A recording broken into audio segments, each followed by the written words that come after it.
In this video, you will learn how to replace the battery in your Chevy S10 key fob. There are a couple different layouts of this device that was used between 1997 and 2004 on the S10. So there's a version that just has two buttons that looks like mine, but without this trunk button.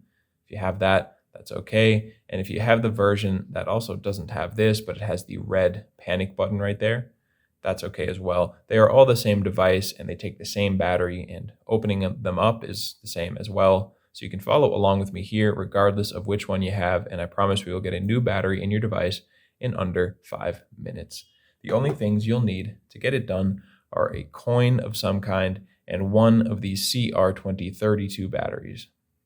If you don't know where to get one of those, you can go check the link in the description. That link will take you over to Amazon, where you can find this particular battery for just a few dollars. So the first step is just finding on the bottom right of the device this big slot that runs kind of along the seam of the plastic there. We're just going to insert our coin into that slot and twist the coin. And it doesn't take much force for the twist to just crack this thing open. And from here, we can set this down for now. You can come over to work on the battery.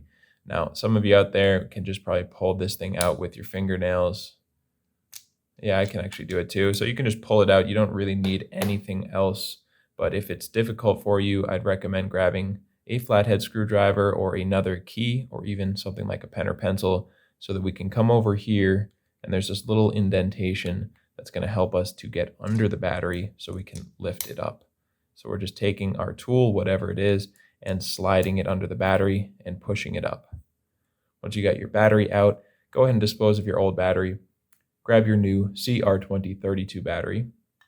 And when you're putting it in, make sure the positive side that has the plus sign and the text on it is facing down.